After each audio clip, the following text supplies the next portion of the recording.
Man lazimal istighfar, siapa yang banyak beristighfar, Allah berikan 4. Ja'alallahu lahu min kulli dhiqin makhraja, segala kesempitannya dilapangkan Allah, sempit hatinya dilapangkan Allah, sempit dadanya dilapangkan Allah. Wali wa min kulli hammin faraja, segala kesusahannya diberikan Allah kemudahan, susah rezekinya, susah hidupnya, susah pikirannya, susah urusannya dimudahkan Allah. Wa razaqahu min haitsu la yahtasib, diberi Allah rezeki dari jalan yang tidak disangka-sangka, yang tidak diduga-duga datang rezeki itu. Siapa yang menjanjikan? Nabi Muhammad SAW. Nabi bicara dari mana? Wa ma yantiqu 'anil hawa in huwa illa wahyun yuha. Dia bicara bukan mengikuti hawa nafsunya, melainkan dari wahyu yang dibawa oleh Jibril dari Allah Subhanahu wa taala. Memperbanyak istighfar. Yang keempat, wa ma kana Allahu mu'adzibahum wa hum yastaghfirun. Allah tidak akan menurunkan azab wa hum yastaghfirun selama mereka mampu beristighfar. Oleh sebab itu, kenapa tsunami tidak datang? Kenapa gunung tidak meletus? Kenapa air yang dari laut tidak naik ke darat? Kenapa tidak terjadi gempa bumi? Masih ada di Sidrap yang beristighfar. Masih ada orang yang bangun malam salat sunat taubat menjelang subuh. Wabil ashari yastaghfirun, menjelang azan subuh, di waktu sahur dia memperbanyak istighfar. Sependek-pendeknya astaghfirullah, agak panjang astaghfirullahalazim, lebih panjang astaghfirullahalazim alladzi la ilaha illa huwal hayyul qayyum wa atubu ilaih. Yang lebih afdal sayyidul istighfar, Allahumma anta rabbi la ilaha illa anta khalaqtani wa ana 'abduka wa ana 'ala 'ahdika wa wa'dika mastata'tu a'udzu bika min syarri ma sana'tu abu'u laka bi ni'matika 'alayya wa abu'u bi dhanbi faghfirli fa innahu la yaghfiru dzunuba illa anta. Dibaca dia setelah subuh, dijaga Allah sampai zuhur.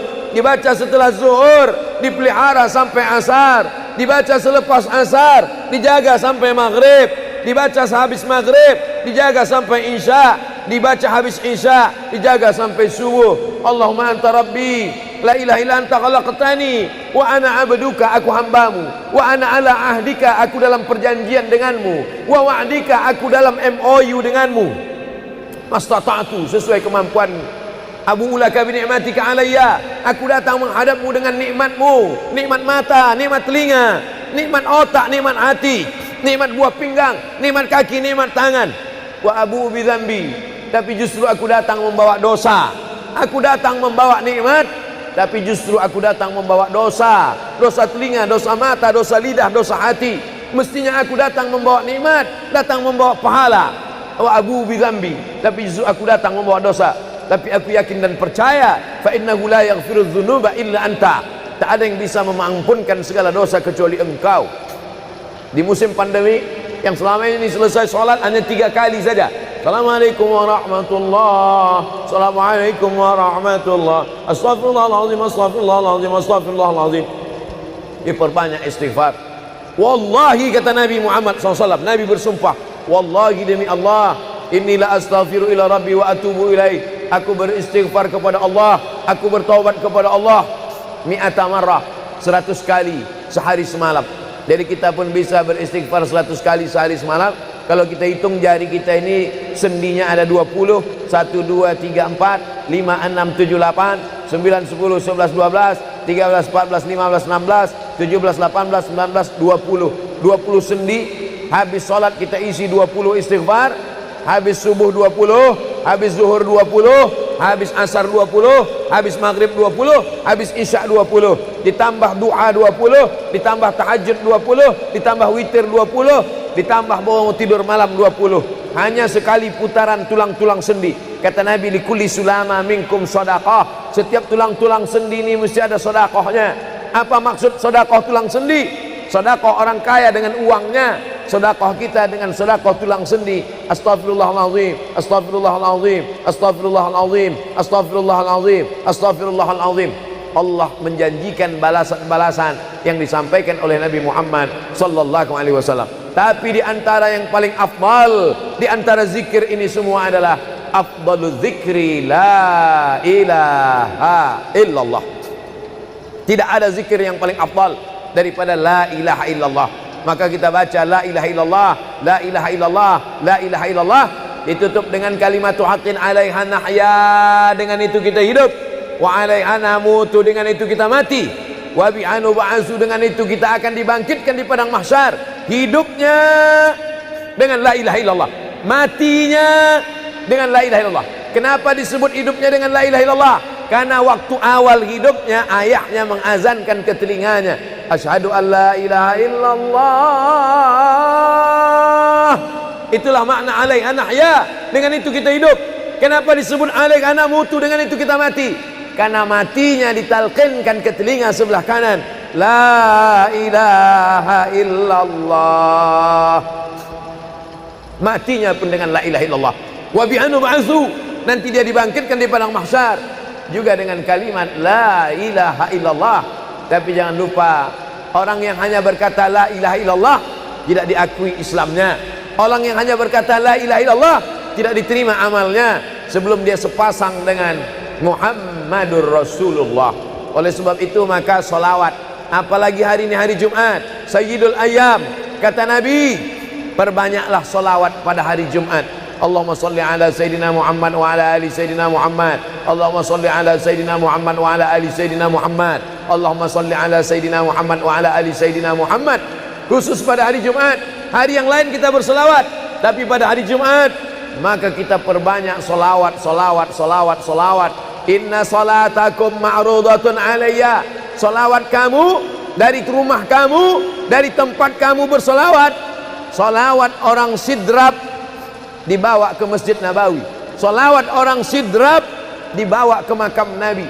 Allahumma salli ala Sayyidina Muhammad dari Masjid Agung Sidrap dibawa ke Masjid Nabawi di kota Al-Madinah Al-Munawwarah. Lalu kemudian sahabat bertanya, kaifa salatuna ma'rudatun alaika wa qad arimta? Bagaimana salawat kami dibawa ke makammu padahal engkau sudah mati, meninggal dunia? Bukankah orang yang mati itu tidak hidup? Bukankah orang mati itu dimakan cacing tanah? Apa jawab Nabi? Innallaha harramal arda ajsadal anbiya. Allah mengharamkan tanah memakan jasad para nabi.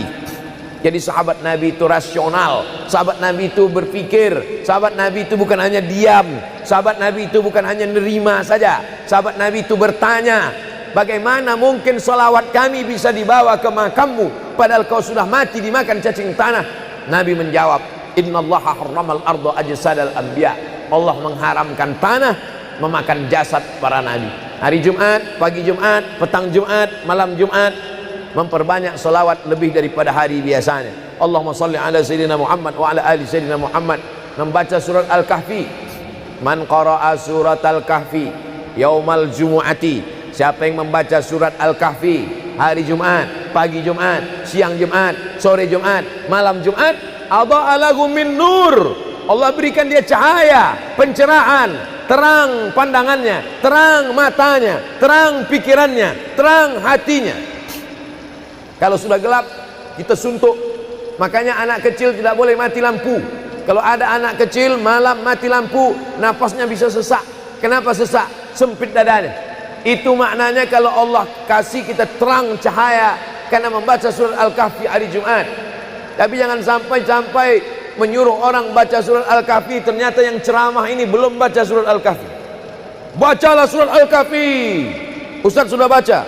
Oh, saya ngajak aja. Enggak. Sebelum ceramah saya baca dulu. Malam Jumat, tadi malam. Habis sholat tahajud, duduk, baca surat Yasin, baca surat Al-Kahfi. Supaya waktu menyampaikannya plong. Karena kalau kita hanya menyuruh saja tidak mengamalkannya, terasa di dalam hati. Bacalah surat Al-Kahfi. Pembohong. Oleh sebab itu saya mengajak, tapi saya sudah baca duluan.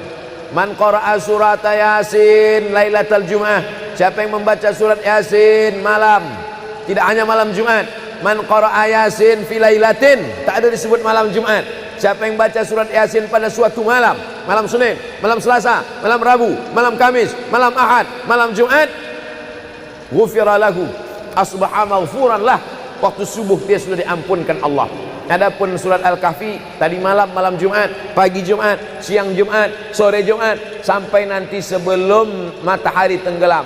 Dan dari salat asar sampai matahari tenggelam, waktu mustajab untuk berdoa, didoakan segala kebaikan-kebaikan. Sayyidul Ayyam, induk dari segala hari. Berapa banyak orang amat sangat ingin hidup di hari ini, tapi meninggal kemarin sore. Berapa banyak amat sangat ingin hidup di bulan ini, tapi sudah didahului oleh ajal, janji kepada Allah Subhanahu wa taala.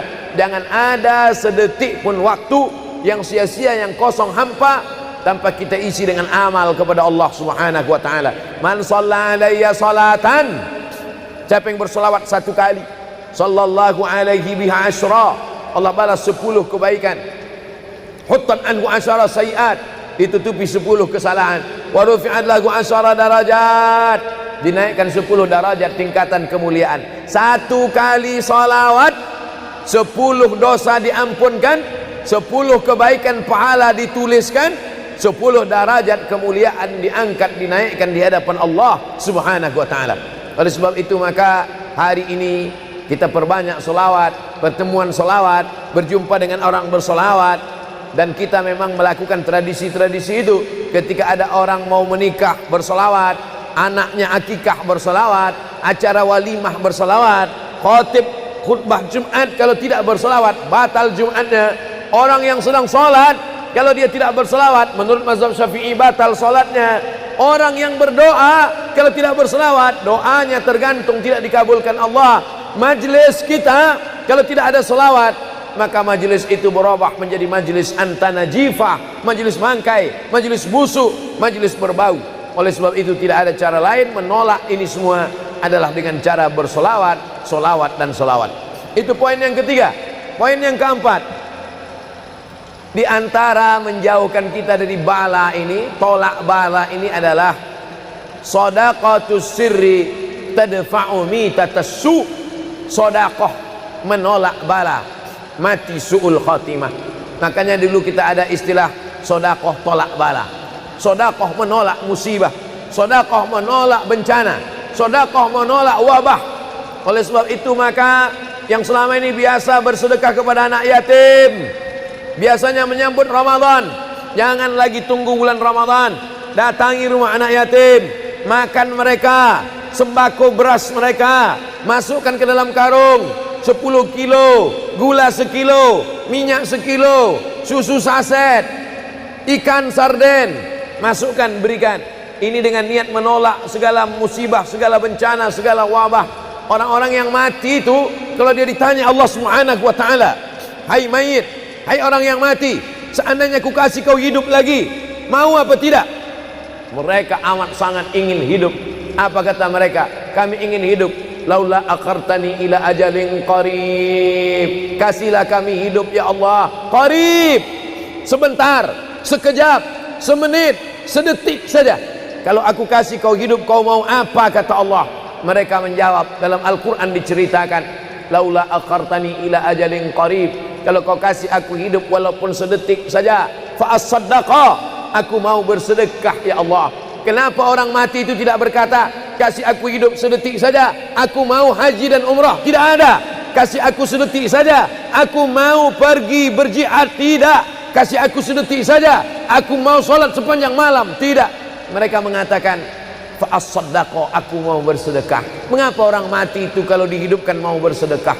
Dijawab oleh para ulama, karena haji dan umrah balasannya nanti setelah hisab masuk surga. Al-hajjul mabrur, haji yang mabrur, laisa lahu jaza illal jannah, balasannya surga. Tapi sedekah balasannya sudah didapatkan ketika dikubur. Begitu mati masuk kubur langsung dapat balasan sedekah. Itulah makanya kata Nabi, idza matal insan, kalau manusia mati, inqata'a, putus amalnya. Tapi ada yang tak putus, shadaqatun jariyah, sedekah yang mengalir. Belum bangkit dari kubur, belum padang mahsyar, belum hisab, belum timbangan amal, belum meniti titian siratal mustaqim, balasannya sudah nampak. Itu kehebatan sedekah dibandingkan amal yang lain. Oleh sebab itu sedekah ini luar biasa. Shadaqatus sirri tadfa'u mitatas su', sedekah menolak mati su'ul khatimah, sedekah menolak bala.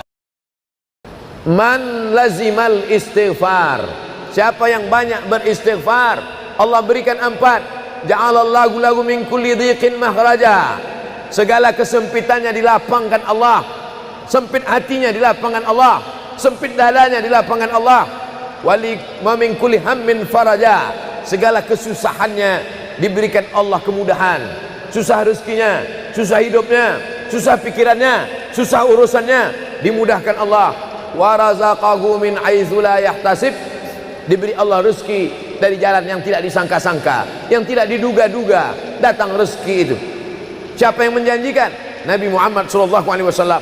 Nabi bicara dari mana? Wa ma yantiqu 'anil hawa in huwa illa wahyun yuha, dia bicara bukan mengikuti hawa nafsunya, melainkan dari wahyu yang dibawa oleh Jibril dari Allah Subhanahu wa taala. Memperbanyak istighfar. Yang keempat, wa ma kana Allahu mu'adzibahum wa hum yastaghfirun, Allah tidak akan menurunkan azab wa hum yastaghfirun selama mereka mau beristighfar. Oleh sebab itu, kenapa tsunami tidak datang, kenapa gunung tidak meletus, kenapa air yang dari laut tidak naik ke darat, kenapa tidak terjadi gempa bumi? Masih ada di Sidrap yang beristighfar, masih ada orang yang bangun malam salat sunat taubat menjelang subuh, wabil ashari yastaghfirun, menjelang azan subuh di waktu sahur dia memperbanyak istighfar. Sependek-pendeknya astaghfirullah, agak panjang astaghfirullahalazim, lebih panjang astaghfirullahalazim alladzi la ilaha illa huwal hayyul qayyum wa atubu ilaih. Yang lebih afdal sayyidul istighfar, Allahumma anta rabbi la ilaha illa anta khalaqtani wa ana 'abduka wa ana 'ala 'ahdika wa wa'dika mastata'tu a'udzu bika min syarri ma sana'tu abu'u laka bi ni'matika 'alayya wa abu'u bi dhanbi faghfirli fa innahu la yaghfiru dzunuba illa anta. Dibaca dia setelah subuh, dijaga Allah sampai zuhur, dibaca setelah zuhur, dipelihara sampai asar, dibaca selepas asar, dijaga sampai maghrib, dibaca sehabis maghrib, dijaga sampai isya, dibaca habis isya, dijaga sampai subuh. Allahumma anta rabbi la ilaha illa anta khalaqtani wa ana 'abduka, aku hambamu, wa ana 'ala ahdika, aku dalam perjanjian denganmu, wa wa'dika, aku dalam MOU denganmu, mastata'tu, sesuai kemampuan. Abu ulaka bi ni'matika alayya, aku datang menghadapmu dengan nikmatmu, nikmat mata, nikmat telinga, nikmat otak, nikmat hati, nikmat buah pinggang, nikmat kaki, nikmat tangan. Wa abu bi dzambi, tapi justru aku datang membawa dosa. Aku datang membawa nikmat, tapi justru aku datang membawa dosa. Dosa telinga, dosa mata, dosa lidah, dosa hati. Mestinya aku datang membawa nikmat, datang membawa pahala. Wa abu bi dzambi, tapi justru aku datang membawa dosa. Tapi aku yakin dan percaya, fa innahu la yaghfiru dzunuba illa anta, tak ada yang bisa mengampunkan segala dosa kecuali engkau. Di musim pandemi yang selama ini selesai sholat hanya 3 kali saja. Assalamualaikum warahmatullahi, Assalamualaikum warahmatullahi, Astaghfirullahaladzim, Astaghfirullahaladzim, Astaghfirullahaladzim. Diperbanyak istighfar. Wallahi, kata Nabi Muhammad SAW, Nabi bersumpah, wallahi demi Allah, inilah astaghfiru ila rabbi wa atubu ilaih, aku beristighfar kepada Allah, aku bertaubat kepada Allah mi'ata marrah, 100 kali sehari semalam. Jadi kita pun bisa beristighfar 100 kali sehari semalam. Kalau kita hitung jari kita ini sendinya ada 20, 1, 2, 3, 4, 5, 6, 7, 8, 9, 10, 11, 12, 13, 14, 15, 16, 17, 18, 19, 20 sendi. Habis sholat kita isi 20 istighfar, habis subuh 20, habis zuhur 20, habis asar 20, habis maghrib 20, habis isya 20, ditambah doa 20, ditambah tahajud 20, ditambah witir 20, ditambah bangun tidur malam 20. Hanya sekali putaran tulang-tulang sendi. Kata Nabi, likulli sulama minkum sedekah, setiap tulang-tulang sendi ini mesti ada sedekahnya. Apa maksud sedekah tulang sendi? Sedekah orang kaya dengan uangnya, sedekah kita dengan sedekah tulang sendi. Astaghfirullahalazim, astaghfirullahalazim, astaghfirullahalazim, astaghfirullahalazim, astaghfirullahalazim. Allah menjanjikan balasan-balasan yang disampaikan oleh Nabi Muhammad sallallahu alaihi wasallam. Tapi di antara yang paling afdal di antara zikir ini semua adalah afdalu dzikri la ilaha illallah. Tidak ada zikir yang paling afdal daripada la ilaha illallah. Maka kita baca la ilaha illallah, la ilaha illallah, la ilaha illallah, ditutup dengan kalimatu haqqin 'alaiha nahya, dengan itu kita hidup, wa 'alaiha namutu, dengan itu kita mati, wa bi'anu ba'su, dengan itu kita akan dibangkitkan di padang mahsyar. Hidupnya dengan la ilaha illallah, matinya dengan la ilaha illallah. Kenapa disebut hidupnya dengan la ilaha illallah? Karena waktu awal hidupnya ayahnya mengazankan ke telinganya, asyhadu an la ilaha illallah. Itulah makna alaiha nahya, dengan itu kita hidup. Kenapa disebut alaiha namutu, dengan itu kita mati? Karena matinya ditalqinkan ke telinga sebelah kanan, la ilaha illallah. Matinya pun dengan la ilaha illallah. Wa bi'anu ba'su, nanti dia dibangkitkan di padang mahsyar juga dengan kalimat la ilaha illallah. Tapi jangan lupa, orang yang hanya berkata la ilaha illallah tidak diakui Islamnya. Orang yang hanya berkata la ilaha illallah tidak diterima amalnya sebelum dia sepasang dengan Muhammadur Rasulullah. Oleh sebab itu maka solawat, apalagi hari ini hari Jumat, Sayyidul Ayyam, kata Nabi, perbanyaklah solawat pada hari Jumat. Allahumma salli ala Sayyidina Muhammad wa ala ali Sayyidina Muhammad. Allahumma salli ala Sayyidina Muhammad wa ala ali Sayyidina Muhammad. Allahumma salli ala Sayyidina Muhammad wa ala ali Sayyidina Muhammad. Khusus pada hari Jumat. Hari yang lain kita berselawat, tapi pada hari Jumat maka kita perbanyak solawat, solawat, solawat, solawat. Inna salatakum ma'rudatun alayya. Solawat kamu dari rumah kamu, dari tempat kamu bersolawat. Solawat orang sidrap dibawa ke Masjid Nabawi. Salawat orang sidrap dibawa ke makam Nabi. Allahumma salli ala Sayyidina Muhammad dari Masjid Agung Sidrap dibawa ke Masjid Nabawi di kota Al-Madinah Al-Munawwarah. Lalu kemudian sahabat bertanya, kaifa salatuna ma'rudatun alaika wa qad arimta? Bagaimana salawat kami dibawa ke makammu padahal engkau sudah mati, meninggal dunia? Bukankah orang yang mati itu tidak hidup? Bukankah orang mati itu dimakan cacing tanah? Apa jawab Nabi? Innallaha harramal arda ajsadal anbiya. Allah mengharamkan tanah memakan jasad para nabi. Jadi sahabat Nabi itu rasional. Sahabat Nabi itu berpikir. Sahabat Nabi itu bukan hanya diam. Sahabat Nabi itu bukan hanya nerima saja. Sahabat Nabi itu bertanya, bagaimana mungkin salawat kami bisa dibawa ke makammu padahal kau sudah mati dimakan cacing tanah? Nabi menjawab, innallaha harramal arda ajsadal anbiya. Allah mengharamkan tanah memakan jasad para nabi. Hari Jumat, pagi Jumat, petang Jumat, malam Jumat, memperbanyak salawat lebih daripada hari biasanya. Allahumma salli ala Sayyidina Muhammad wa ala ali Sayyidina Muhammad. Membaca surat Al-Kahfi. Man qara'a surat Al-Kahfi yaumal jumu'ati. Siapa yang membaca surat Al-Kahfi hari Jumat, pagi Jumat, siang Jumat, sore Jumat, malam Jumat, adha'a lahu min nur. Allah berikan dia cahaya, pencerahan, terang pandangannya, terang matanya, terang pikirannya, terang hatinya. Kalau sudah gelap, kita suntuk.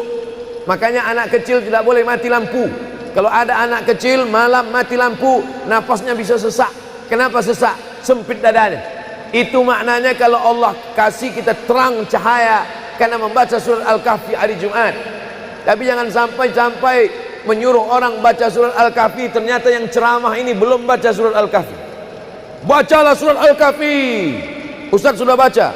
Oh, saya ngajak aja. Enggak. Sebelum ceramah saya baca dulu. Malam Jumat, tadi malam.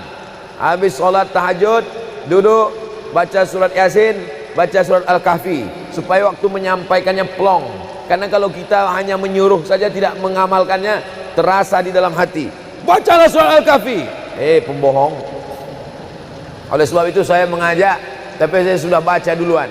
Man qara'a surat Yasin lailatal Jum'ah. Siapa yang membaca surat Yasin malam, tidak hanya malam Jumat. Man qara'a Yasin fi lailatin, tak ada disebut malam Jumat. Siapa yang baca surat Yasin pada suatu malam, malam Senin, malam Selasa, malam Rabu, malam Kamis, malam Ahad, malam Jumat, ghufira lahu, asbaha maghfuran lah. Waktu subuh dia sudah diampunkan Allah. Adapun surat Al-Kahfi tadi malam, malam Jumat, pagi Jumat, siang Jumat, sore Jumat, sampai nanti sebelum matahari tenggelam. Dan dari salat asar sampai matahari tenggelam, waktu mustajab untuk berdoa, didoakan segala kebaikan-kebaikan. Sayyidul Ayyam, induk dari segala hari. Berapa banyak orang amat sangat ingin hidup di hari ini, tapi meninggal kemarin sore. Berapa banyak amat sangat ingin hidup di bulan ini, tapi sudah didahului oleh ajal, janji kepada Allah Subhanahu wa taala. Jangan ada sedetik pun waktu yang sia-sia, yang kosong hampa, tanpa kita isi dengan amal kepada Allah Subhanahu wa taala. Man shalla alayya salatan, siapa yang bersolawat satu kali, sallallahu alaihi biha asyra, Allah balas 10 kebaikan. Huttan anhu asyara sayiat, ditutupi 10 kesalahan. Wa rufi'at lahu asyara darajat, dinaikkan 10 darajat tingkatan kemuliaan. Satu kali salawat 10 dosa diampunkan, 10 kebaikan pahala dituliskan, 10 derajat kemuliaan diangkat, dinaikkan di hadapan Allah Subhanahu wa taala. Oleh sebab itu maka hari ini kita perbanyak solawat, pertemuan solawat, berjumpa dengan orang bersolawat. Dan kita memang melakukan tradisi-tradisi itu. Ketika ada orang mau menikah bersolawat, anaknya akikah bersolawat, acara walimah bersolawat, khotib khutbah Jumat kalau tidak bersolawat batal Jumatnya. Orang yang sedang sholat kalau dia tidak bersolawat, menurut mazhab Syafi'i batal sholatnya. Orang yang berdoa kalau tidak bersolawat, doanya tergantung tidak dikabulkan Allah. Majlis kita kalau tidak ada solawat, maka majlis itu berubah menjadi majlis antanajifah, majlis mangkai, majlis busuk, majlis berbau. Oleh sebab itu tidak ada cara lain menolak ini semua adalah dengan cara bersolawat, solawat dan solawat. Itu poin yang ketiga. Poin yang keempat, di antara menjauhkan kita dari bala ini, tolak bala ini adalah shadaqatus sirri tadfa'u mitatas su'. Sodakoh menolak bala, mati su'ul khotimah. Makanya dulu kita ada istilah sodakoh tolak bala, sodakoh menolak musibah, sodakoh menolak bencana, sodakoh menolak wabah. Oleh sebab itu maka yang selama ini biasa bersedekah kepada anak yatim, biasanya menyambut Ramadan, jangan lagi tunggu bulan Ramadan, datangi rumah anak yatim, makan mereka, sembako beras mereka, masukkan ke dalam karung 10 kilo, gula sekilo, minyak sekilo, susu saset, ikan sarden, masukkan, berikan. Ini dengan niat menolak segala musibah, segala bencana, segala wabah. Orang-orang yang mati itu kalau dia ditanya Allah Subhanahu wa taala, hai mayit, hai orang yang mati, seandainya ku kasih kau hidup lagi, mau apa tidak? Mereka amat sangat ingin hidup. Apa kata mereka? Kami ingin hidup. Laula akhartani ila ajalin qarib, kasihlah kami hidup ya Allah qarib, sebentar, sekejap, semenit, sedetik saja. Kalau aku kasih kau hidup, kau mau apa? Kata Allah. Mereka menjawab, dalam Al-Quran diceritakan, laula akhartani ila ajalin qarib, kalau kau kasih aku hidup walaupun sedetik saja, fa as-saddaqa, aku mau bersedekah ya Allah. Kenapa orang mati itu tidak berkata, kasih aku hidup sedetik saja, aku mau haji dan umrah? Tidak ada. Kasih aku sedetik saja, aku mau pergi berjihad? Tidak. Kasih aku sedetik saja, aku mau sholat sepanjang malam? Tidak.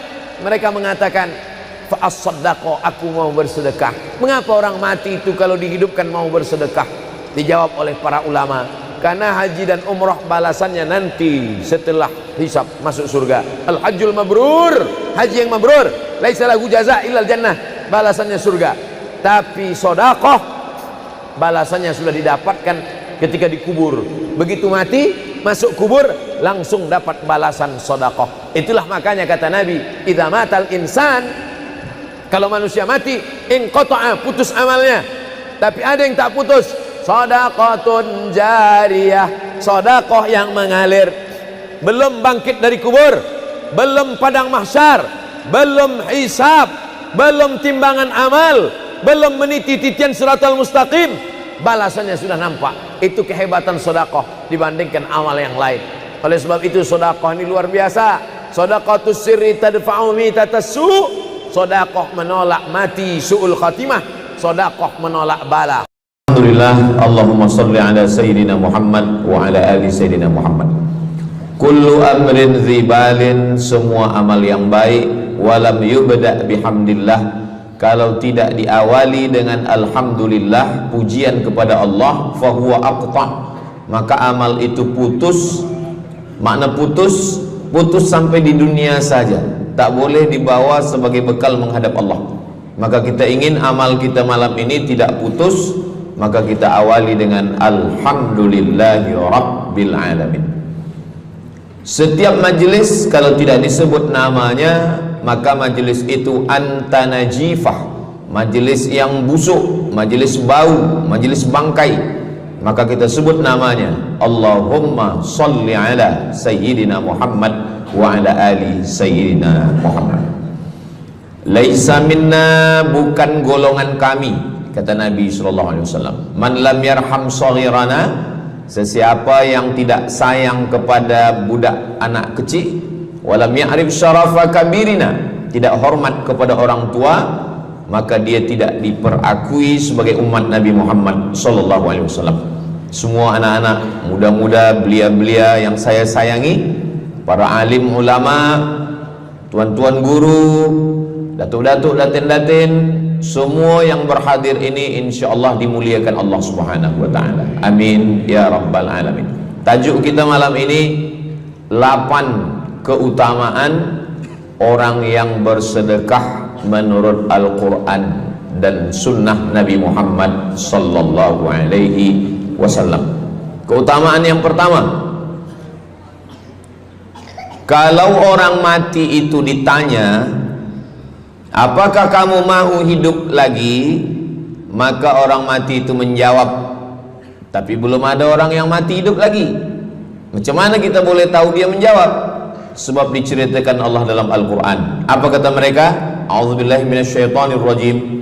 Laula akhartani ila ajalin qarib, kalaulah kami yang sudah mati ini diberi masa lagi, ajal masa, qarib pendek, sikit, kejap. Kalaulah kami boleh dibagi masa hidup lagi walaupun sikit, walaupun kejap, apa yang ingin mereka lakukan? Fa as-saddaqa, kami ingin bersodaqah. Mereka tak ada kata, kalaulah kami boleh hidup lagi, kami ingin jihad, tak ada. Kalau boleh hidup lagi, kami ingin pergi haji, tak ada. Mereka katakan, fa as-saddaqa, kami ingin bersodaqah. Kenapa sodaqah? Kenapa bukan perang? Maka ulama membagi jawaban. Karena kalau haji itu balasannya nanti di surga. Wal hajjul mabrur laisa lahu jazaa'un illal jannah. Haji mabrur balasannya surga nanti selepas hari kiamat. Tapi kalau sedekah, balasan pahalanya diperolehi ketika di alam kubur. Itulah kenapa orang-orang yang mati itu ingin kalau hidup lagi, fa as-sadaqah, mereka ingin bersedekah. Sedekah, hampir semua kata-kata dalam bahasa Arab itu asalnya 3 huruf. Sadaqah. Sadaqah artinya benar. Sadaqallahul azim, maha benar Allah. Sadaqah artinya benar. Kalau memang benar betul iman kita, mana buktinya? Buktinya adalah dengan bersedekah. Itulah kenapa sedekah itu disebut dengan sedekah, tanda iman itu benar. Karena untuk menggerakkan lidah bercakap sangat mudah. Apa kata pepatah orang Melayu? Lidah tak bertulang, mudah saja menggerakkan. Asyhadu an la ilaha illallah wa asyhadu anna Muhammadar Rasulullah. Kalau memang benar betul cakap, mana buktinya? Buktinya adalah sedekah. Lelaki mengatakan saya cinta kepada kamu, senang saja nak mengatakan cinta, tapi apa bukti, proof, mana memang betul cinta? Maka dia mesti bagikan sedekah. Kalau yang tadi itu sedekah, kalau ini namanya sadaq. Sadaq artinya mahar. Mahar pernikahan lelaki dengan perempuan, aku nikahkan engkau dengan anak saya dengan memberikan cincin emas dan gelang rantai tunai. Itulah dia sadaq, tanda bukti cinta dia kepada seorang perempuan. Sadaqah, benar. As-sidqu, sidik, benar. As-siddiq, orang yang benar. Maka disebut dia dengan Abu Bakar Siddiq, karena dia benar memberikan emas sebesar batu waktu dibawa pergi hijrah bersama Nabi Muhammad SAW. Maka dia disebut dengan Siddiq karena dia benar imannya dengan memberikan sedekah. Tapi ada makna siddiq yang lain. Ketika yang lain mendustakan Nabi, tak percaya kepada Isra Mi'raj, dialah orang yang percaya, maka disebut dia dengan Siddiq. Siddiq dari kata sadaq, benar, karena iman dia yang benar. Mana bukti, proof bahwa iman dia benar? Dia bersedekah, membagikan emasnya sebesar batu. Nama dia Abu Bakar Siddiq. Nama ayah dia Abu Quhafah. Ayah dia tak Islam. Apa kata ayah dia? Habislah emas Abu Bakar itu dibawa Muhammad sallallahu alaihi wasallam. Anak Abu Bakar itu namanya Asma. Asma, mana emas ayah kamu? Dah habis dibawa Muhammad. Dia benci betul dengan Nabi Muhammad. Datang Asma, dia ambil batu, dia masukkan ke dalam kain. Kata Asma, emas ayah tu masih ada dalam kain, Datuk. Lalu Abu Quhafah memegang. Abu Quhafah ni buta, dia tak nampak. Oh ya, masih ada lagi. Rupanya emas itu sudah dibawa hijrah bersama Rasulullah sallallahu alaihi wasallam. Makanya kata Nabi, "Lau anfaqa ahadukum mithla Uhudin zahaban." Seandainya ada di antara kamu yang boleh berwakaf emas walaupun sebesar Bukit Uhud. Bukit Uhud itu panjangnya 7 km. Seandainya ada di antara kamu yang boleh berwakaf emas sebesar Bukit Uhud, itu tak sampai setengah tapak tangan Sayyidina Abu Bakar Siddiq. Kenapa?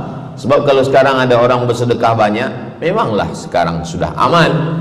Tapi masa itu masa susah, masa payah, Abu Bakar Siddiq menunjukkan bukti keimanannya. Ini keutamaan yang pertama menurut Al-Quran. Kenapa orang bersedekah? Karena orang-orang mati, kalau dia boleh bagi tambah umur hidup lagi, mereka berkata, fa'as-saddaqa, kami ingin bersedekah. Itu yang pertama. Yang kedua, sampai berapa nih? Sampai 8. Tadi saya dibagi tahu Ustadz sampai 8. Atau tak pun sampai 8, kalau dah habis 60 menit habis. Yang kedua, idzas sama'un fatarat, langit terbelah. Wa idzal kawakibun tasarat, planet bertembung, berjatuhan. Wa idzal biharu fujirat, lautan diletupkan, tsunami namanya.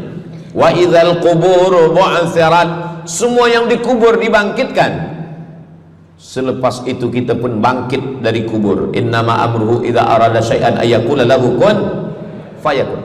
Bila kita bangkit, tak ada atap, tak ada dinding, tak ada pokok kayu, semua gunung-gunung macam bulu kambing dihembus angin. Wa takunul jibalu kal ihnil manfush, macam bulu kambing dihembus angin. Di mana kita bernaung? Di mana kita berlindung? Kata Nabi sallallahu alaihi wasallam. Ini yang kedua. Kullu mri'in tahta zilli sadaqatihi, orang akan bernaung di bawah sedekah. Bukan bernaung di bawah haji, bukan bernaung di bawah sembahyang, bukan bernaung di bawah puasa, tapi tempat bernaung atap adalah sedekah. Tapi jangan sebab kita kaji sedekah malam ni, esok subuh tak sembahyang. Awak tak sembahyang, kita bernaung di bawah sedekah. Betul, memang bernaung di bawah sedekah, tapi tiangnya sembahyang. As-salatu imaduddin, sembahyang, salat itu adalah tiang daripada agama. Maka tempat kita berlindung, tempat kita bernaung nanti adalah sedekah. Ada yang tenggelam kerana peluh saking panasnya, ada yang tenggelam kerana peluh sampai ke lutut, ada sampai ke pinggang, ada sampai ke leher, ada yang tenggelam habis. Tapi ada orang yang merasa sejuk, selesa. Kenapa? Kullu mri'in tahta zilli sadaqatihi, orang akan bernaung di bawah sedekah. Orang-orang yang membina masjid, macam mana mahalnya masjid, jutaan ringgit, maka ketika dia mati menghadap Allah Subhanahu wa taala, semua kepanasan, semua terik matahari sejengkal dari ubun-ubun kepala, tapi ada orang yang tahta zilli sadaqatihi, dia akan bernaung di bawah sedekah. Mudah-mudahan panjang umur, Allah bagi kita rezeki supaya kita boleh bernaung di bawah sedekah kita nanti insyaallah. Kita masa siang 12 jam, malam 12 jam, tapi di akhirat nanti 50 alfasanah, 50.000 tahun, belum tentu lagi diputuskan di pengadilan Allah Subhanahu wa taala. Datang orang menghadap Nabi Adam, wahai Adam, kami sudah kepanasan, kami tak tahan di padang mahsyar ini. Kata Nabi Adam, saya malu menghadap Allah. Dulu kata Allah, la taqraba hadhihi syajarah, jangan dekati pokok kuldi, fatakuna minaz zalimin, nanti engkau jadi orang zalim. Fa azallahuma syaitan, tapi digoda syaitan. Lalu kemudian Nabi Adam bertaubat. Doa yang paling tua doa Nabi Adam, Rabbana zalamna anfusana wa illam taghfir lana wa tarhamna lanakunanna minal khasirin. Datang mereka menghadap kepada Nabi Nuh. Cepatlah Nabi Nuh menghadap kepada Allah supaya diputuskan mahkamah ini. Kata Nabi Nuh, saya malu menghadap Allah. Anak saya Kan'an, masa saya panggil, ya bunayya, wahai anak saya Kan'an, irkam ma'ana, ayo mari naik ke atas perahu sampan ayah. Apa kata Kan'an? Sa'awi ila jabali ya'simuni minal ma, saya naik sampan, saya naik ke atas bukit, saya akan selamat. Rupa-rupanya hujan 40 hari 40 malam, tenggelam. Kita belum lagi 40 hari 40 malam, baru 2 hari buaya dah naik ke jalan. Macam mana 40 hari 40 malam? Maka saat itu, saat anaknya Kan'an akan tenggelam, apa kata Nabi Nuh? Ya Rabbi, ya Allah, inna bni min ahli, itu anakku ya Allah. Allah marah. Apa kata Allah? Innahu laisa min ahlik, dia bukan anakmu. Innahu amalun ghairu salih, karena amal dia tak baik. Nabi Nuh malu menghadap Allah. Datang mereka kepada Nabi Musa alaihissalam. Kata Nabi Musa, saya pun malu menghadap Allah kerana perbuatan Bani Israel, umat saya jahat. Mereka datang menghadap Nabi Isa. Kata Nabi Isa, saya malu menghadap Allah kerana mereka menyembah saya selepas saya meninggalkan mereka.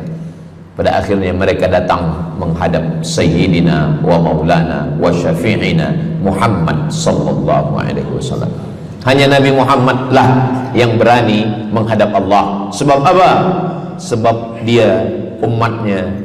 Maka walaupun kita umat yang paling kecil, umur paling pendek, badan paling tidak bertenaga, tapi kita adalah umat yang pertama nanti yang akan diputuskan perkara, dan kita adalah umat yang pertama akan masuk ke dalam surga Allah Subhanahu wa ta'ala. Maka banyak mereka yang ingin menjadi umat Nabi Muhammad. Bahkan Nabi Musa pun ingin menjadi umat Nabi Muhammad sallallahu alaihi wasallam. Masa Umar bin Khattab datang membawa lembaran-lembaran Taurat, Nabi berkata, apa itu wahai Musa? Taurat. Nabi Muhammad SAW memanggil, mari Taurat. Lalu Nabi Muhammad mengkoyak. Apa kata Nabi? Lau kana Musa hayyan ma wasa'ahu illa iyattabi'ani. Kalaulah Musa masih hidup, dia pasti akan ikut saya. Dan itu betul pada peristiwa Isra dan Mi'raj. Nabi jadi imam, Nabi Musa jadi makmum, Nabi Isa jadi makmum, Nabi Ibrahim jadi makmum, semua nabi-nabi jadi makmum. Imamnya adalah Sayyidina wa Maulana Muhammad sallallahu alaihi wasallam. Jadi keutamaan yang kedua, kita bernaung di bawah sedekah. Yang ketiga, sadaqatus sirri tutfi'u ghadabar rabbi kama yatfa'ul ma'an nar. Sedekah memadamkan api neraka seperti air yang memadamkan api. Kita kalau nampak api, mudah-mudahan kita selamat daripada terbakar, amin. Lalu kemudian datang api, kita padamkan dengan air. Lalu kemudian macam mana memadamkan api neraka? Air sebanyak apa yang boleh memadamkan? Maka kata Nabi SAW, keutamaan yang ketiga adalah sadaqatus sirri tutfi'u ghadabar rabbi, sedekah memadamkan api neraka. Jadi kalau kita dulu banyak silap, banyak salah, banyak dosa. Kullu bani Adam, semua manusia ini khata'un, semua pernah salah, pernah mabuk, pernah berzina, pernah minum khamar, pernah berjudi. Kalaupun dia tidak buat dosa yang zahir, pernah hasad, pernah dengki, busuk hati. Maka ketika itu macam mana memadamkan murka Allah dengan istighfar, memadamkan dengan sembahyang, solat, sunat, taubat? Ada satu cara lagi. Dengan cara apa? Memadamkannya dengan sedekah. Tudfi'u ghadabar rabbi, memadamkan murka marah Allah subhanahu wa ta'ala, padam dengan sedekah. Tapi tentu saja sedekah yang ikhlas kerana Allah subhanahu wa ta'ala. Datang seorang yang sudah banyak dosa menghadap Nabi, menghadap pendeta Yahudi. Wahai pendeta Yahudi, saya ini banyak salah, banyak dosa. Saya sudah membunuh 99 orang. Apakah mungkin Tuhan mengampunkan dosa saya? Kata pendeta Yahudi, Tuhan tidak mengampuni dosa kamu kerana kamu sudah membunuh. Dia cabut pisau dia. Kalau begitu kamulah yang ke-100. Dia dah bunuh 99. Itu maka saya takut juga kalau datang orang, Ustaz Samad, apakah Allah mengampuni dosa saya? Apa dosa kamu? Membunuh orang. Ayo Allah ampunkan dosa. Faqtulu anfusakum, bunuhlah diri kamu. Surat Al-Baqarah. Bunuhlah diri kamu. Fataba alaikum, Allah menerima taubat kamu dengan membunuh diri. Sebab Bani Israel minta ampun kepada Allah bukan dengan istighfar, minta ampun kepada Allah bukan dengan sembahyang taubat. Bani Israel kalau dia minta ampun kepada Allah dulu zaman Nabi Musa, dia ambil pedang, dia ambil parang panjang, dia cari orang yang sama-sama berdosa. Saya ada dosa, saya cari tuan-tuan yang ada dosa. Tuan ada dosa? Ada. Kita nak bertaubat? Ya, ayo kita. Nanti kita sama-sama cincang. Nanti tuan cincang saya cincang tuan. Kita sama-sama mati, baru Allah ampunkan dosa. Faqtulu anfusakum, bunuhlah diri kamu. Fataba alaikum, Allah menerima taubat kamu. Tapi syariat Nabi Muhammad sallallahu alaihi wasallam, ma min muslimin yuznibu dzamban, kalau ada yang silap khilaf salah, summa yatatahhar, mandi taubat. Apalagi kita di Bandar Seri Begawan, bila tadi pesawat terbang nak landing turun, nampak cantik laut keliling. Jadi siapa nak mandi taubat, pergi ke laut. Kalau sampai ke tengah laut, bukan cuma dosa hilang, orangnya hilang sekali. Aku mandi taubat, saya mandi taubat. Selepas mandi taubat, tak boleh mandi taubat, wudu. Tak boleh wudu, tayamum. Selepas itu sembahyang sunat taubat, usolli sunnatat taubat raka'ataini lillahi ta'ala. Dosanya perlu sebut, jangan sebut. Ada seorang lelaki, maaf, nafsu dia tinggi. Lalu di jalan dia nampak perempuan. Selepas itu maaf, dia cium. Selepas itu dia datang ke Nabi, dia mengadu, ya Rasulullah, tadi saya melakukan begini. Tegak Umar bin Khattab, Allah sudah tutupi, kenapa kamu bukakan di hadapan orang ramai? Allah mengampuni manusia kecuali al-mujahirun. Al-mujahirun menampakkan dosanya dan bangga dengan dosanya. Ini orang akhir zaman ini sekarang banyak mujahirun. Dia mabuk, dia live streaming. Hai guys, dah mabuk ke malam ni? Ini al-mujahirun. Maka ulil amri mesti ambil hukum. Tapi orang yang pernah berdosa, pernah silap, pernah salah, jangan cerita lagi, tutup.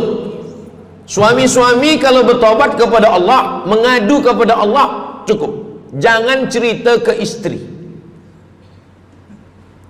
Allah menerima, istri tak terima. Jadi taubat cukup kepada Allah Subhanahu wa taala, mengadu dah. Bangkit tahajud malam minta kepada Allah. Jangan suara kuat-kuat.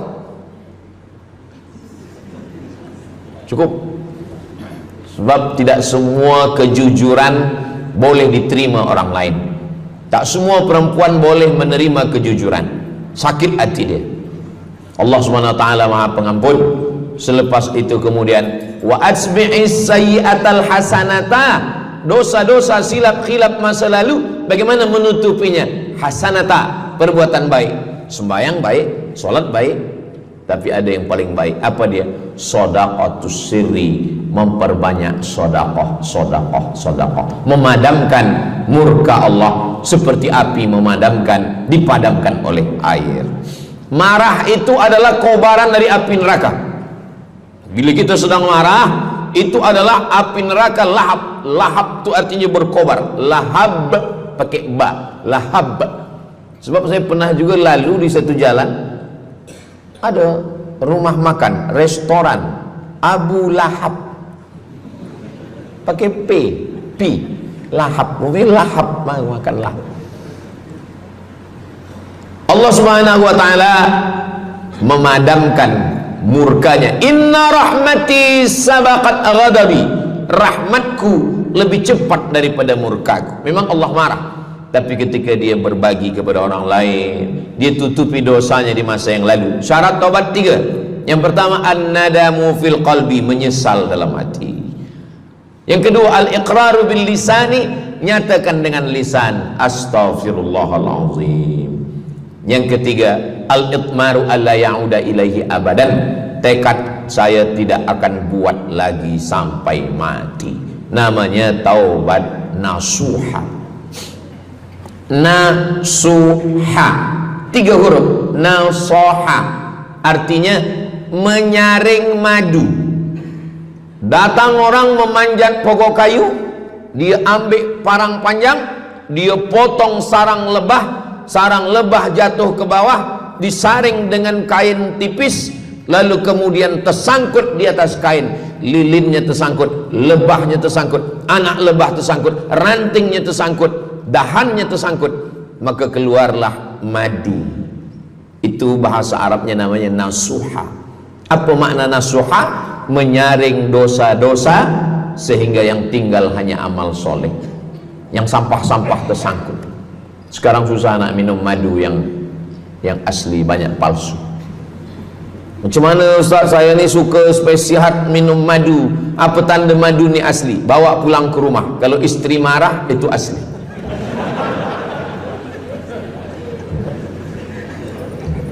Yang keempat, ini jangan diingat, lupakan. Yang keempat, apa itu keutamaan sedekah?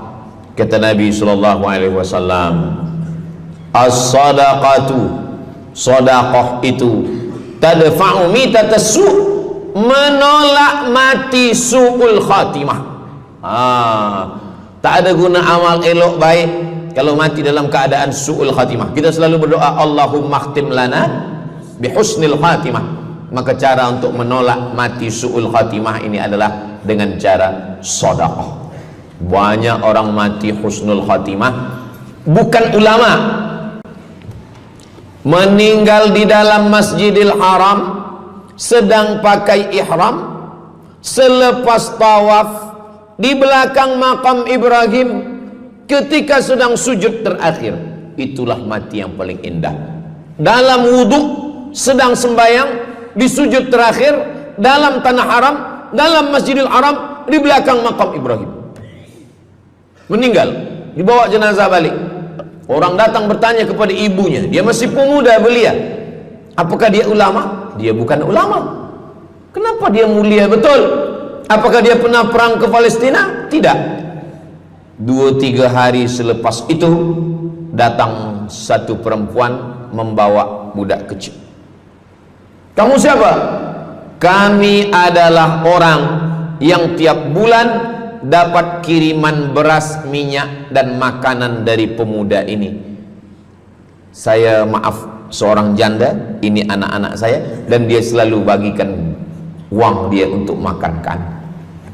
Jadi nanti kalau ada orang meninggal, tiba-tiba selepas itu datang janda membawa anak, itu tanda husnul khatimah. Sebab dia belum nikah, dia masih lajang. Allah menunjukkan bahwa kalau engkau berbuat sedekah, maka Allah Subhanahu wa taala memberikan keutamaan husnul khatimah. Bukan setakat diselamatkan dari su'ul khatimah, tapi mendapatkan husnul khatimah. Ada seorang dari Maghribi, dari Maroko, Mesir, Libya, Tunisia, Algeria, Maghribi. Orang Maghribi ini bermimpi. Dalam mimpinya dia berjumpa dengan Nabi Muhammad SAW. Kata Nabi, engkau pergi ke Saudi Arabia, cari di kampung ini, nanti engkau jumpai seorang pemuda, sampaikan salamku kepada dia, katakan dia penghuni surga. Malam pertama mimpi, iya ke? Tidak ke? Jangan-jangan syaitan. Tak betul. Malam kedua mimpinya sama. Engkau pergi ke Saudi Arabia, datangi kampung ini, jumpai seorang pemuda namanya si fulan, bagi tahu ke dia, salamku untuk dia, sampaikan kepada dia bahwa dia penghuni surga. Nah, 2 kali. Ini udah agak kuat. Tunggu 3 kali, sampai 3 malam mimpinya sama. Akhirnya orang Maghrib ini terbang dari Casablanca sampai ke Jeddah. Dari Jeddah dia cari kampung yang disebut dalam mimpi. Sampai itu dia cari pemuda. Adakah di kampung ini seorang pemuda namanya si fulan? Betul. Dia tengok, biasa saja. Bukan ulama, bukan macam Musa Abdul Somad. Tak mungkin mimpi salah 3 kali betul-betul. Lalu disampaikan kepada dia, fulan, saya 3 malam bermimpi Rasul SAW menyampaikan salam kepada engkau. Assalamualaikum. Kata Nabi, engkau adalah penghuni surga. Dia pun terkejut. Saya bukan ulama, saya orang biasa. Apa amal kamu? Sembahyang saya biasa saja, puasa sunat saya biasa saja. Hanya saja saya tak pernah menyimpan hasad dendam, dan saya selalu membagikan uang kepada fakir miskin, anak yatim dan du'afa. Selepas mendapatkan itu dia pun menangis, dia pun bersedih karena dia merasa dia tak layak dicintai, karena dia merasa banyak silap, banyak salah. Rupanya rahmat Allah itu turun bukan kepada orang yang alim tapi sombong, bukan kepada orang yang kaya tapi takbur, tapi kepada orang yang hatinya hancur berkeping karena takut kepada Allah Subhanahu wa ta'ala. Selepas itu dia pun meninggal dalam keadaan husnul khatimah setelah mendapatkan janji dari Rasulullah sallallahu alaihi wasallam. Apa maknanya? Bahwa kalau kita tak boleh sembahyang sampai tegak lutut bengkak, kalau kita tak tergolong orang yang rajin puasa sunat berhari-hari, kalau kita bukan orang yang kuat berjihad fisabilillah, maka carilah satu pintu. Pintu itu bernama babus sedekah. Karena banyak yang sudah melaluinya dan mereka dimuliakan Allah, diselamatkan daripada su'ul khatimah. Yang ke berapa? Kelima. Saya sebetulnya ingat, saya nak cuba aja. Kalau jamaah masih ingat, itu maknanya mereka masih konsen lagi, masih sedar. Kalau dah terserah Ustaz lah nama berapa, kami pun dah nak balik ke dalam. Yang kelima, dawu mardakum bis sadaqah. Yang kelima, dawu mardakum bis sadaqah. Obati orang yang sakit di antara kamu dengan sedekah. Datang seorang lelaki yang lututnya bernanah menemui Imam Abdurrahman ibnu Mahdi. Wahai Imam Abdurrahman bin Mahdi, lutut saya ni bernanah tak sihat-sihat. Kata Imam Abdurrahman bin Mahdi, saya ingat satu hadis Rasulullah, dawu mardakum bis sadaqah. Cuba engkau cari kampung yang di kampung itu tak ada air, kamu buat perigi. Perigi, di kampung saya namanya perigi. Lalu dia pun pergi ke kampung yang tak ada air, dia galikan perigi. Selepas itu sehari, 2 hari, 3 hari, sepekan, sebulan, lutut dia sihat kering. Dia datang lagi kepada Imam Abdurrahman ibnu Mahdi. Alhamdulillah Imam Abdurrahman ibnu Mahdi, lutut saya sudah sihat. Apa hubungan lutut dengan sedekah? Rupanya setiap orang yang mengambil air untuk minum, untuk berwudu, untuk mandi, untuk memasak, selepas itu mereka berdoa, ya Allah, berikanlah kebaikan kepada orang yang sudah membagikan air ini. Ad-du'a silahul mu'min, doa senjatanya orang beriman. Kisah ini ada dalam kitab Sa'ah wa Sa'ah, Ajaib wa Taraif. Semua ada saatnya. Beberapa kisah-kisah yang ajaib diceritakan oleh Syekh Abu Amr Al-Misri dalam judul buku Sa'ah wa Sa'ah Gharaib wa Taraib. Sudah diterjemahkan ke dalam bahasa Melayu, judulnya Semua Ada Saatnya. Nama penerjemahnya Abdul Somad. Boleh dicari di google.com. Semua ada saat. Lalu kemudian saya sampaikan hadis ini di masjid. Dawu mardakum bis sadaqah. Obatilah orang yang sakit di antara kamu dengan sedekah. Selepas itu saya turun dari masjid, saya pergi ke kereta, di parking, datang seorang jamaah. Memang yang Ustaz sampaikan tadi betul. Kata saya, memang betul. Takkan saya sampaikan tak betul? Apa maksud awak? Betul. Istri saya kena sakit kista sebesar duit di dalam, maaf, rahim dia. Kata doktor, ini mesti diambil, kalau tidak dia makin besar makin besar.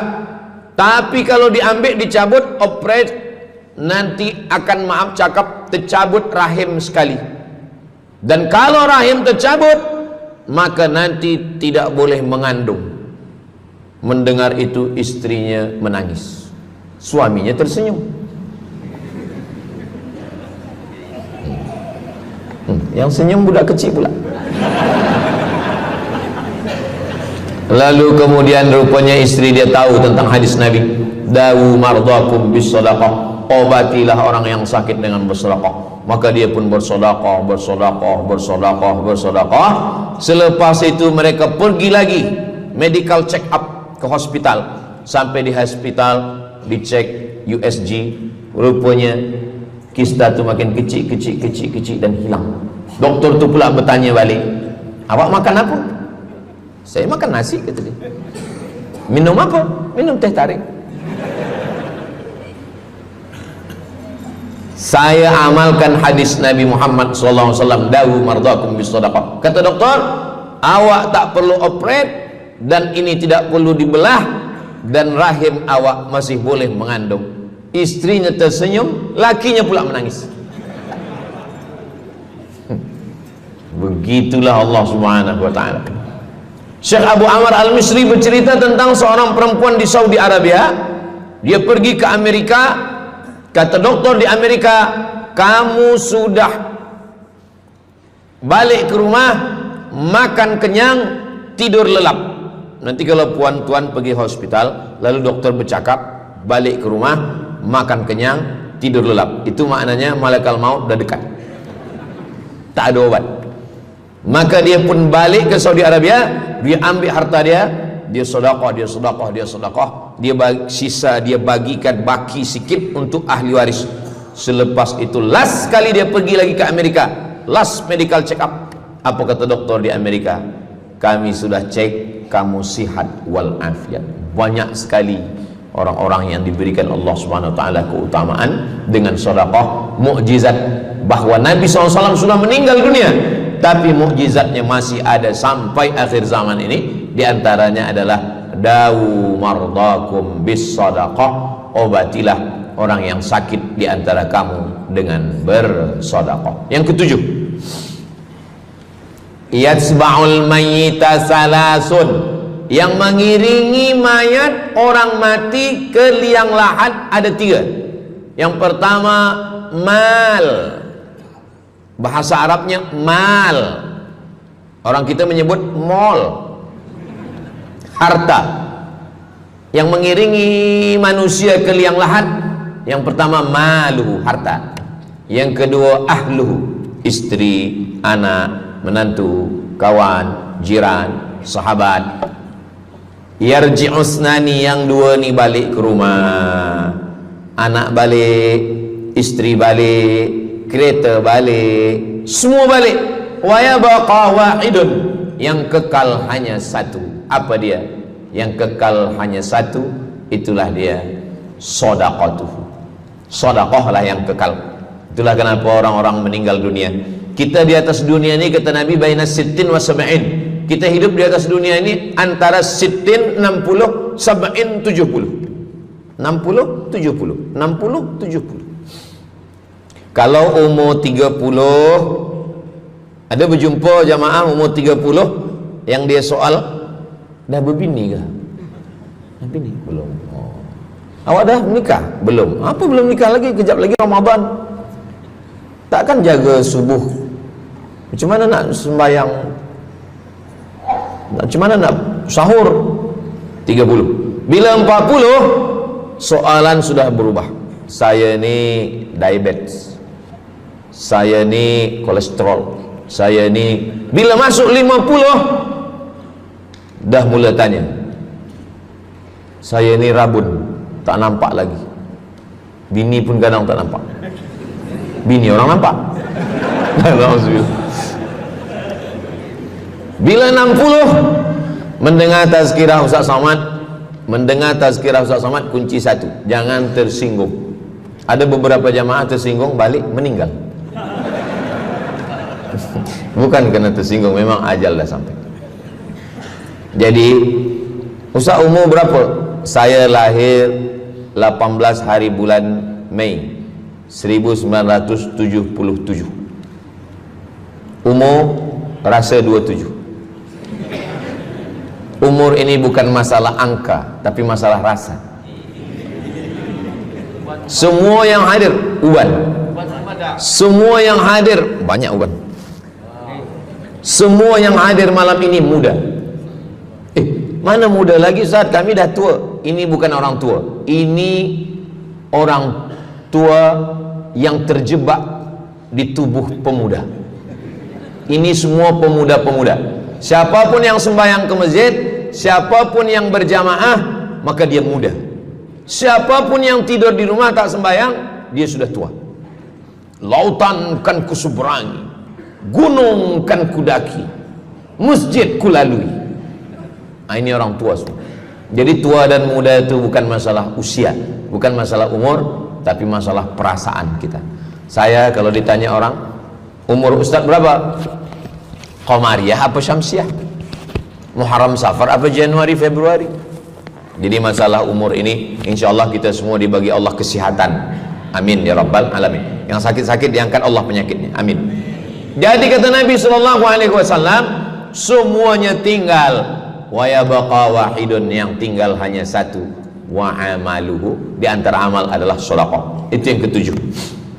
Nabi meninggal umur 63 tahun. Abu Bakar Siddiq 63 tahun. Imam Syafi'i lahir 150, meninggal 204. Imam Syafi'i lahir di Gaza, Palestina. Semoga Allah menolong saudara kita di Palestina. Imam Syafi'i lahir di Palestina, di Gaza 150 Hijrah.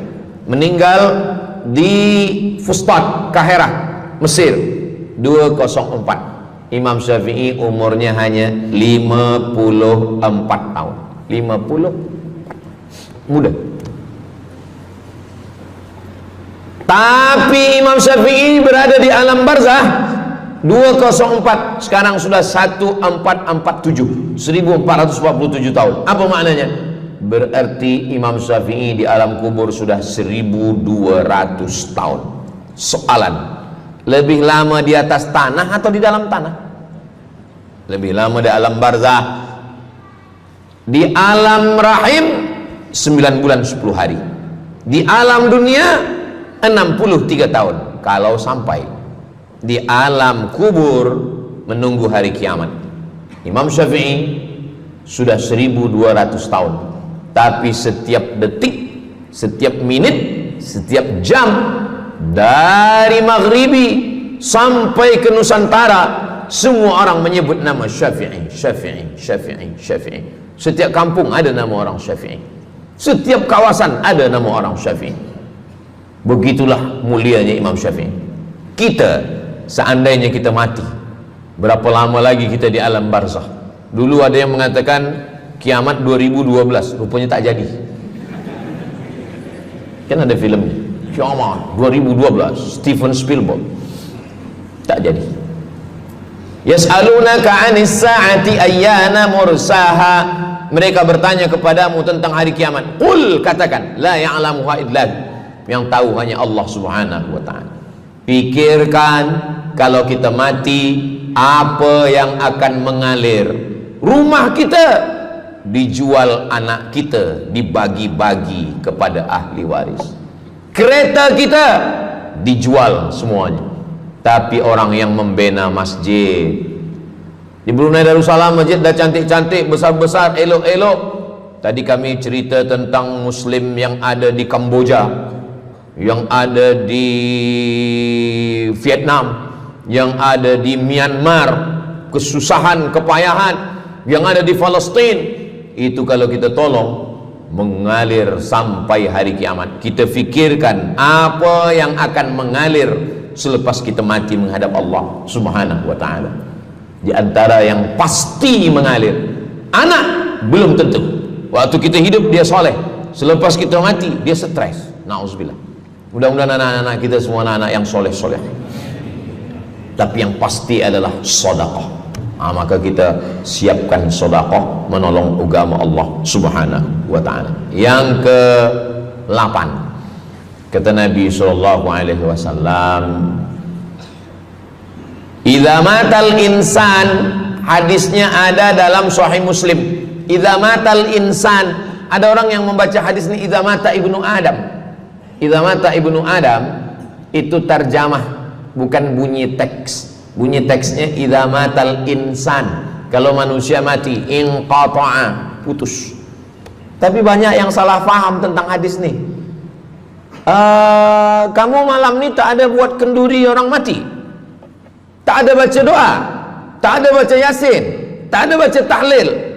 Idza matal ibnu Adam, kalau manusia sudah mati, putus. Jangan kirim-kirim doa lagi. Banyaklah soalan ke saya, Ustaz Abdul Somad, ya, macam mana kalau orang sudah mati tak ada anak, lalu siapa yang mendoakan dia? Kata saya, yang mendoakan dia saya. Allahumma ighfir lahu warhamhu wa'afihi wa'fu anhu. Siapa yang akan bacakan Al-Fatihah untuk dia? Saya akan bacakan Al-Fatihah. Saya tengok muka dia macam meragu, dia tak percaya Fatihah ini sampai. Siapa yang tak percaya Fatihah sampai, saya tak marah, sebab ni masalah yang gaib. Siapa yang tak percaya Yasin itu sampai, siapa yang tak percaya Fatihah itu sampai, saya tak marah. Bagi saja nama semua lengkap dengan bin. Nanti bila mati saya kirim. Bila tak sampai, cepat-cepat bagi tahu. Idza matal insan, kalau manusia mati, inqata'a amaluhu, yang putus tu amal dia, amal yang mati itu. Misal ini ada orang mati, namanya Abdul Somad. Nanti kalau saya sebut nama lain tersinggung pula. Ada orang mati namanya Abdul Somad. Idza matal insan, kalau Abdul Somad ni mati, inqata'a amaluhu, maka yang putus tu amal dia. Amal Abdul Somad ni yang putus. Amal orang Brunei untuk Abdul Somad putus atau tak putus? Tidak putus. Datang berita, mereka tengok di Instagram Abdul Somad, Ustadz Abdul Somad Official. Bagi yang belum follow, cepat follow. Dapat berita Ustadz Somad sudah meninggal. Orang Bandar Seri Begawan, semua orang Brunei mengirimkan Al-Fatihah, mereka sholat gaib. Sampai apa tak sampai? Sampai. Jadi mana yang putus itu apa maknanya?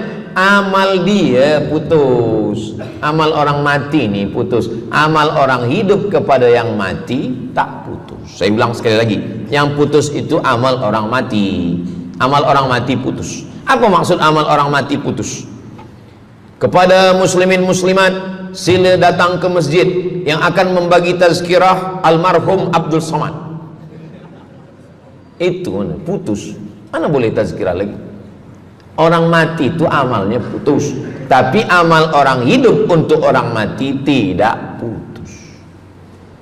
Kalau memang putus, kenapa ada amalnya yang tak putus? Ada amal dia yang tak putus. Ini Abdul Somad mati dia, amal dia semuanya putus, tapi ada amal dia yang tak putus. Pertama, shadaqatun jariyah. Sedekah itu kan amal dia, tak putus. Sedekah dia bina masjid dia, sedekah dia tahfiz Quran. Budak-budak tahfiz Quran itu menghafal Quran, jadi tuan guru, punya murid, punya pondok, maka tak putus. Amal dia tapi tak putus. Yang kedua, ilmun yuntafa'u bih, mengajar dia, diamalkan orang, tak putus. Waladun solihun, anak soleh. Anak soleh itu maksudnya, anak soleh itu kan amal dia. Nah, itu yang banyak orang yang tak paham. Macam mana amal soleh, macam mana amal soleh itu amal kita? Macam mana anak soleh itu amal kita? Kalau istri, mohon maaf, kalau istri awak cuma awak tengok saja, apakah mungkin dia hamil? Nah, itu dah payah betul dah menjelaskan. Maknanya anak kita itu amal kita. Maka kalau kita mati, dia tetap mengalir. Bukan berarti doa orang lain tak sampai. Ini banyak orang salah faham. Selepas orang meninggal, tak usah baca doa lagi, tak usah Allah maafir lahu lagi, tak usah baca Yasin lagi, tak sampai. Maksud putus itu amal orang mati itu putus. Kalaulah putus amal orang hidup kepada orang mati, tak ada salat jenazah. Nanti kalau ada orang mengatakan tak usah baca doa, kita udah putus semua, nanti bila dia mati jangan sembayangkan. Sebab sembayang jenazah itu kan amal orang hidup untuk orang mati.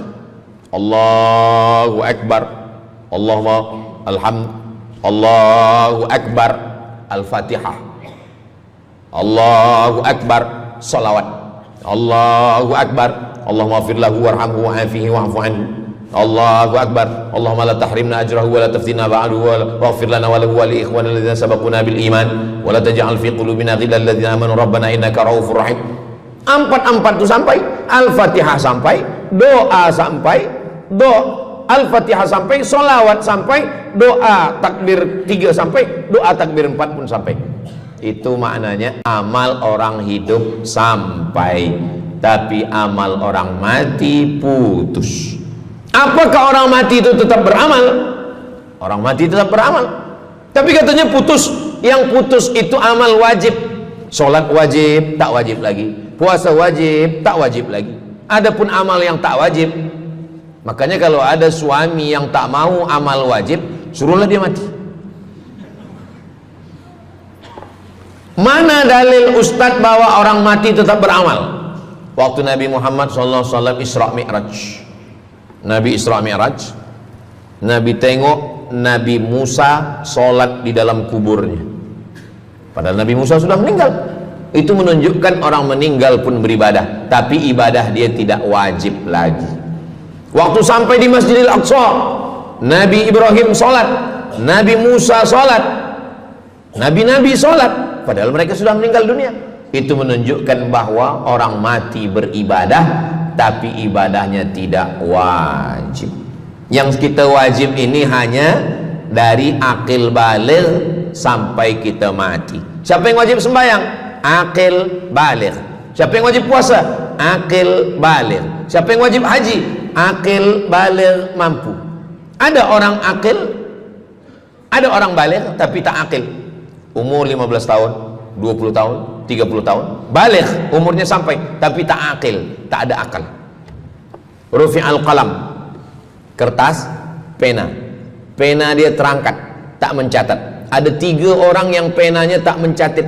Yang pertama, anis sobi hatta yahtalim, budak kecil sampai dia mimpi akil balik. Yang kedua, anin naim hatta yastayqiz, orang tidur sampai dia terjaga.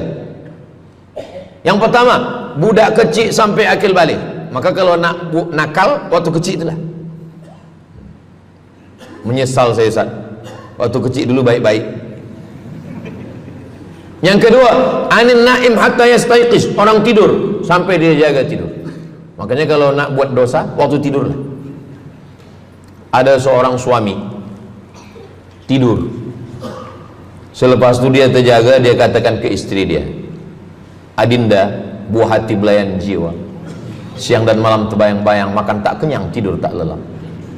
Abang bermimpi malam tadi. Mimpi apa? Mimpi berbini lagi. Kata istri dia, engkau tidur lagi, mimpi lagi, ceraikan dia.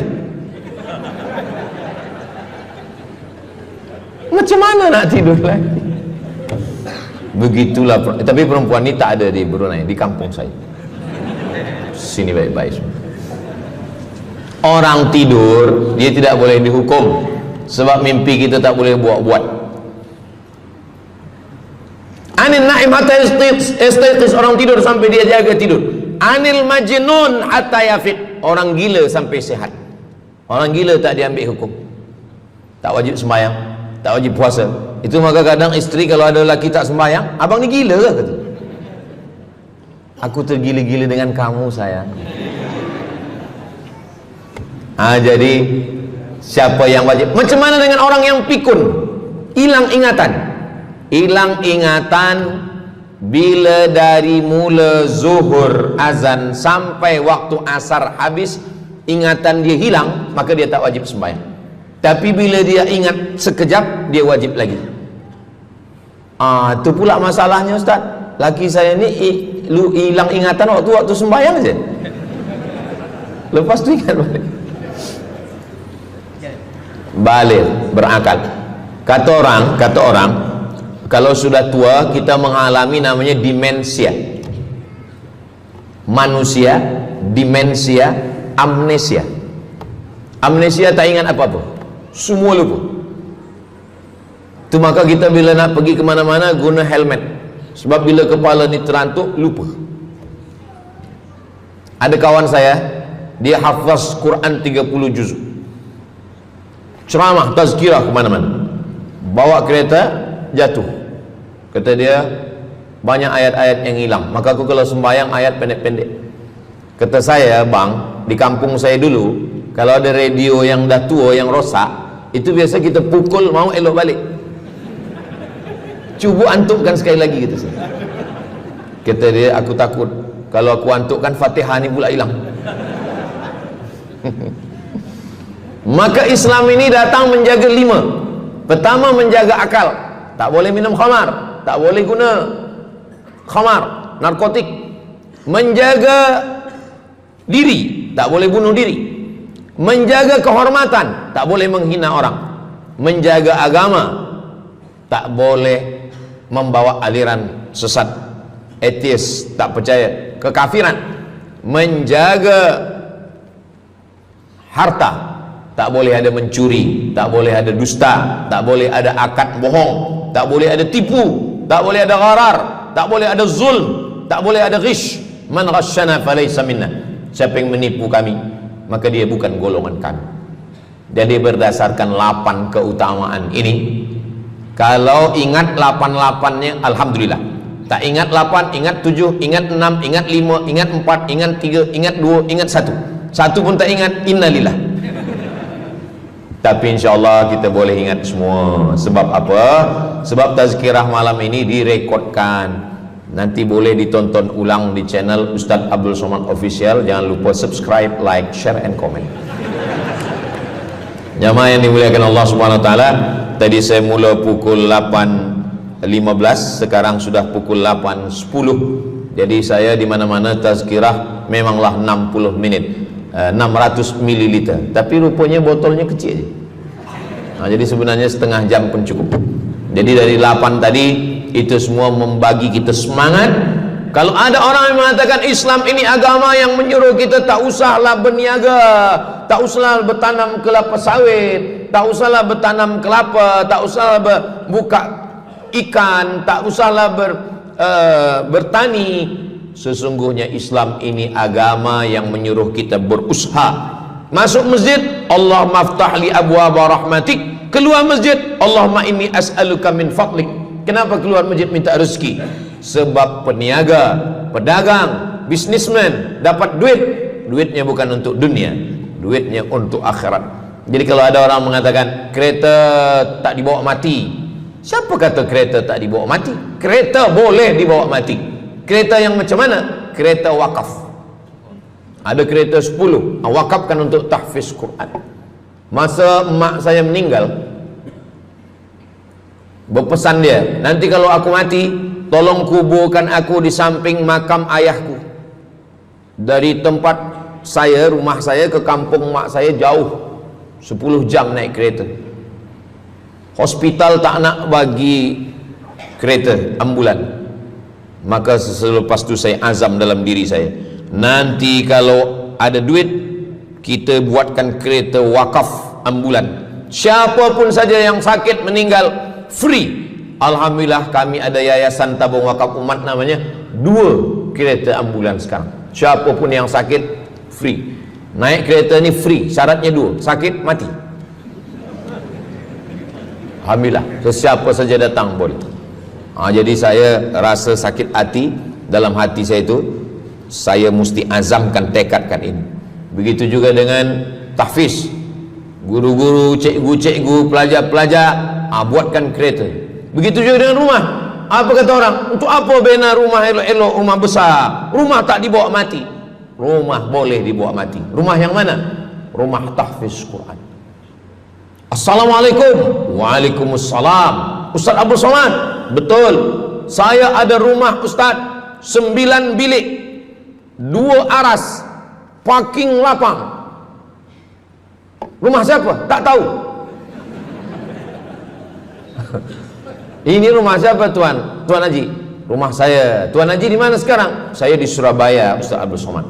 Rupanya dia dulu kerja kilang minyak di Riau, Sumatera. Lepas pencen dia balik ke Jawa. Jadi rumah ni saya nak wakafkan. Wakafkan sekarang kami buat rumah tahfiz Quran. Pagi, petang, siang, malam orang hafaz Quran. Ini rumah boleh. Jadi kalau ada orang mengatakan tak usahlah cari harta banyak-banyak, harta tak dibawa mati. Harta dibawa mati dengan syarat diwakafkan, diinfakkan, disedekahkan.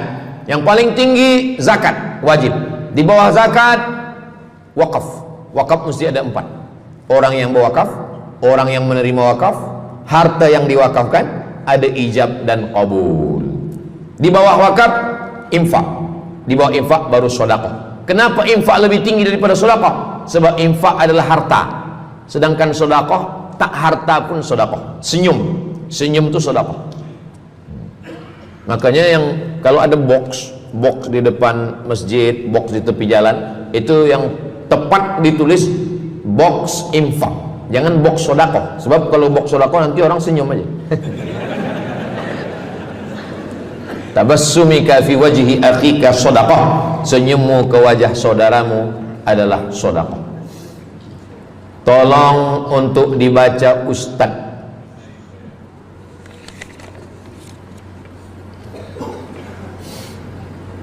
Seorang hamba yang ketika jahiliyah pernah mengambil hak orang dengan mengambil persen daripada uang infak. Setelah dia menyadari akan salahnya, dia bertaubat dan ingin mengembalikan hak tersebut. Masalahnya dia tidak mengetahui berapa dan ke siapa dibalikkan. Kalau kita termakan terpakai duit yang kita tak tahu entah punya siapa, cuba ingat-ingat. Memang kalau masalah ini kadang kita lupa memang. Coba ingat tahun berapa. Sebab duit RM1 tahun 80 dengan 2025 tak sama nilainya, sebab ada inflasi ekonomi. Jadi coba ingat, tengok dengan harga emas. Tahun 80 berapa 1 gram emas, tahun 2025 berapa. Maka dihitungnya ke emas, bukan ke dolar, tapi kepada emas. Nah, selepas kita dapat harga emas, lalu kita balikkan. Misalkan tahun 80 100 ringgit itu 3 gram. Maka yang sekarang kita tidak balikkan 100 ringgit, tapi kita balikkan sekarang 2025 dengan 3 gram emas. Berapa harga 3 gram emas? Lepas itu kita balikkan. Kalau kita tak tahu orangnya di mana, anak cucunya, ahli warisnya tak tahu, maka kita serahkan kepada masalih ammah. Masalih ammah artinya kepentingan umum. Pendidikan tahfiz Quran, sekolah, tempat anak yatim, tempat duafa fakir miskin, ke masjid boleh. Tapi kalau kita bawa duit haram, duit tak jelas, kita serahkan saja. Datang, tuan guru bagi dah. Jangan sebut pula tuan guru ni ada beberapa duit haram saya nak bagi ni. Serahkan saja. Begitu juga dengan orang yang menyimpan uang di bank yang bukan Islamic bank. Syukran, jazakumullah khair. Lalu kemudian dia duduk di negeri yang tak Islam, lalu kemudian dia letakkan di bank yang tak Islamik. Maka duit ini ada ada fawaid, ada bunganya. Riba haram. Kalau dia simpan di rumah dia takut hilang. Duit ini tak boleh dia makan, tak boleh dia belikan ke pakaian, tak boleh dia bagikan ke orang lain, maka dia serahkan kepada masalih ammah. Begitu kata Syekh Yusuf Al-Qardawi dalam kitab judulnya Fatawa Mu'asirah, fatwa-fatwa kontemporer, fatwa modern. Jadi masalih ammah, kepentingan umum, bukan untuk diri sendiri. Orang terhalang doanya sebab 3. Mat'amuhu haram, makanannya haram. Masyrabuhu haram, minumannya haram. Malbasuhu haram, pakaiannya haram. Wadhiya bil haram, dibagi makan haram. Jadi kalau kita selamatkan, insya Allah Allah pun menyelamatkan kita semua. Mudah-mudahan Allah bagi kita, anak cucu kita rezeki, supaya kita boleh mengamalkan pintu sedekah ini. Salah satu pintu surga ada namanya babus sedekah. Orang yang masuk surga melalui pintu karena banyak bersedekah. Apakah orang mati itu tetap beramal? Orang mati tetap beramal, tapi katanya putus. Yang putus itu amal wajib. Sholat wajib, tak wajib lagi. Puasa wajib, tak wajib lagi. Adapun amal yang tak wajib, makanya kalau ada suami yang tak mau amal wajib, suruhlah dia mati. Mana dalil ustadz bahwa orang mati tetap beramal? Waktu Nabi Muhammad SAW Isra Mi'raj, Nabi Isra Mi'raj, Nabi tengok Nabi Musa sholat di dalam kuburnya, padahal Nabi Musa sudah meninggal. Itu menunjukkan orang meninggal pun beribadah, tapi ibadah dia tidak wajib lagi.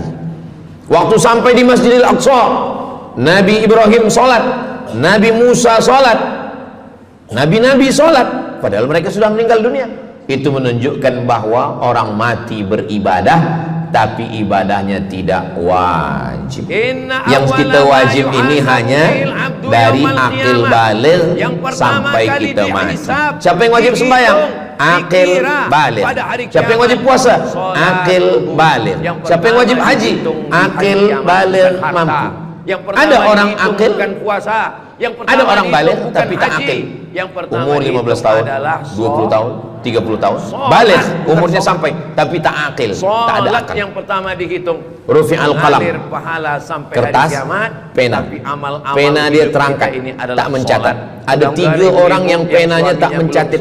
Yang pertama, anis sobi hatta yahtalif, budak kecil sampai dia mimpi akil balik.